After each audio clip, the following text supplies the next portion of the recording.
Social மீடியாவில் வரும் எந்த ஒரு செய்தியாக இருந்தாலும் அதனுடைய உண்மைத்தன்மை அறிந்து நீங்கள் அதனை ஷேர் பண்ணுங்கள். இல்லைன்னா தயவு செய்து இக்னோர் பண்ணிட்டு போயிருங்க. உண்மைத்தன்மை இருக்கிறது ரொம்ப கம்மியாக இருக்கு. அதனால நான் உங்ககிட்ட மீண்டும் ஒரு முறை நான் கெஞ்சி கேட்டுக்கிறேன். சோசியல் மீடியாவில் வருகிற எல்லா தகவலும் உண்மைத்தன்மை எல்லாம் தீர விசாரித்து பாருங்க. அது மட்டும்தான் உண்மை. பல இடங்களில் என்ன பற்றின தகவலை பொய்யான தகவல் பகிர்ந்து கொண்டு வருகிறது. அதையும் தாங்கள் நம்ப வேண்டாம் என்பதையும் நேரத்தில் நான் தெரிவித்துக் கொள்கிறேன்.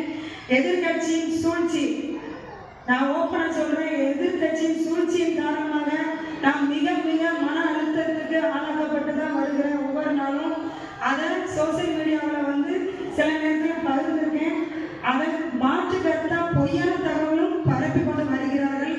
அதையும் உங்ககிட்ட என் குடும்பத்திட்ட சொல்ற மாதிரியும் நான் சொல்லிக்கிறேன். தயவு செய்து எதையும் நீங்க தீர விசாரிச்சு ஒரு முடிவு எடுக்க வேண்டும். நான் சொல்றேன் கூட நீங்க நம்ப வேண்டாம். எந்த ஒரு தகவலாக இருந்தாலும் அது உண்மைத்தன்மை அறிந்து ஆராய்ந்து அதன் பின்னரே நீங்க அதை பற்றி விஷயங்கள் நீங்க பேச வேண்டும் என்பதையும் இந்நேரத்தில் நான் கேட்டுக்கிறேன். ஆனா எனக்கு ஒரு நம்மளுடைய சிஎம் பற்றி முதல்வரை பற்றி உங்களுக்கு நல்லாவே தெரியும். அவர் ஒவ்வொரு வீட்டிலையும் இருக்காரு.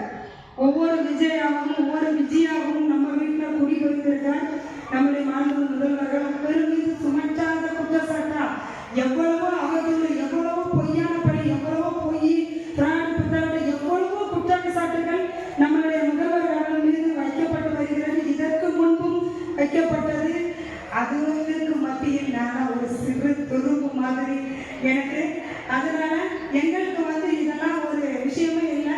யார் என்ன செய்தாலும் நாங்கள் அதனை வேடிக்கை பார்த்து சிரித்து கொண்டுதான் வழிப்போமே தவிர எனக்கு தனிப்படையா என் மீது ஒரு குற்றம் சாட்டினா அதை நான் இக்னோர் பண்ணிடுவேன். இருந்தாலும் என் மக்கள் என்னை நம்பலை, நீங்க வருத்தப்பட்டு விடக்கூடாது என்பதற்காக மட்டுமே இந்த நேரத்தில் நான் இதை உங்க முன்னாடி சொல்றேன்.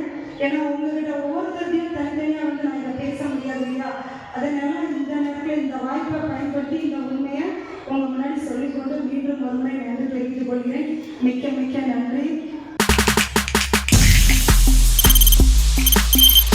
தவிர்க்க முடியாத தம்ப்நெயில்ஸ், கலக்கலான கண்டென்ட்ஸ், சினிமாவும் சீரியஸ் பிரச்சனைகளும், பல வருடங்கள் இடைவெளிக்கு பிறகு இந்த படத்துல ஒரு கலகலப்பும் கைகலப்பும்,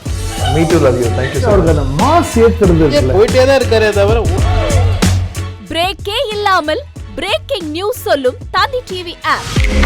இன்ஸ்டா தலைமுறை வரை இறங்கி அடிக்கும் தந்தி டிவியின் டிஜிட்டல் எக்ஸ்க்ளூசிவ். அது தண்ணிக்குள்ள போகும்போது ஹேங் ஆயிடுச்சு.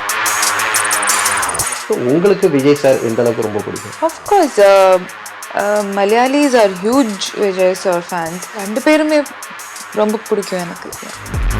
தந்தி டிவி ஆப்பை இலவசமா டவுன்லோட் செய்யுங்க.